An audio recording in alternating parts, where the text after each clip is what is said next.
जजेस की ट्रांसफ़र के ऊपर जो तजावीज़ आई उनको भी बगौर उसका जायज़ा लिया गया। आर्टिकल 200 के तहत सदर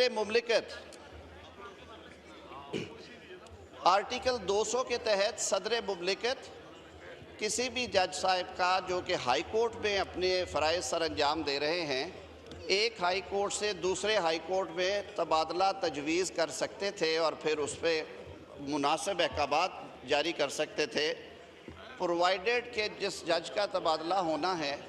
वो कंसेंट करे। जिस हाई कोर्ट से उन्होंने जाना है उस हाई कोर्ट के चीफ़ जस्टिस जो हैं वो कंकरेंस दें। जिस हाई कोर्ट में उन्होंने पहुंचना है यानी जहां उनका तबादला किया है वहां के चीफ़ जस्टिस साहब कंकरेंस दें, फिर चीफ़ जस्टिस पाकिस्तान उसकी कंकरेंस दें और उसके बाद वज़ीर आज़म की एडवाइस पे उस पर अमल दरामद हो जाता था। माजी में सर आर्टिकल 200 के तहत तबादले हुए, वो चैलेंज भी हुए, कोर्ट के सामने गए, उसमें ये भी देखा गया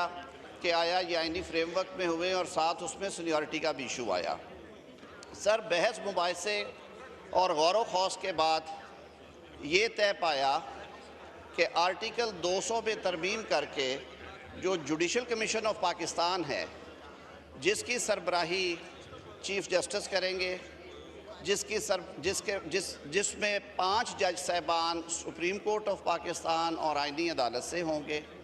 जिसमें पार्लिमान की अपोजिशन के 2 अरकान हैं, हुकूमती बेंचों से 2 अरकान हैं, जिसमें जनाब स्पीकर आपका भी नॉमिनी है, जिसमें बार काउंसिल भी बैठती है और जिसमें अटॉर्नी जनरल और लॉ मिनिस्टर की भी नुमाइंदगी है। तो वो जुडिशल कमीशन जो जजेस को अपॉइंट कर सकता है, जो जजेस की कंफर्मेशन पे फैसला कर सकता है कि इन्होंने मुस्तकिल होना है या नहीं, जो जजेस की परफॉर्मेंस एवेल्युएशन कर सकता है, उसी कमीशन को ये इख्तियार दिया गया कि वो कमीशन तबादला करे। तो एक तजवीज़ ये थी कि उस तबादले के बाद अगर जज साहब इनकार करते हैं कि मैंने सिंध की बजाय बलूचिस्तान की बजाय लाहौर में नहीं काम करना या लाहौर की बजाय पेशावर में नहीं करना, तो फिर वो रिटायर तसव्वुर होंगे। उस पे बहस के बाद ये तरमीम लाई गई और हमने उस तरमीम को कबूल किया। तय ये हुआ कि जुडिशल कमीशन ऑफ पाकिस्तान में ये बहस के बाद जजेस ट्रांसफ़र हो सकती है on such conditions as determined by the commission in that particular case, कि उन्हें 1 साल के लिए भेज रहे हैं, 6 माह के लिए, 2 साल के लिए, कितने अरसे के लिए, या मुस्तकिल तबादला है अगर वो कहते हैं। वहाँ पे ये भी शिक रखी गई कि कमीशन अगर समझे मुनासिब तो उन जज साहब को बुला के उनसे राय भी लें या उनका मौक़िफ़ भी सुने। फ़ैसला हो जाने के बाद अगर उस पर अमल दरामद में जज साहब इनकार करते हैं तो आर्टिकल 209 के तहत जो सुप्रीम जुडिशल काउंसिल है, जिसमें अब 7 जज साहबान बैठे होंगे, 5 जज साहबान आला तरीन अदालतों से, सुप्रीम कोर्ट ऑफ पाकिस्तान से और फेडरल कॉन्स्टिट्यूशनल कोर्ट से,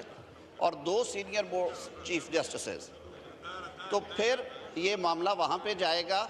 वो एग्ज़ामिन करेंगे कि आया जो जज ट्रांसफ़र हुए हैं उनका मौक़िफ़ दुरुस्त है या वो दुरुस्त नहीं है, और उस सूरत में उनके ख़िलाफ़ कार्रवाई हो सकती है।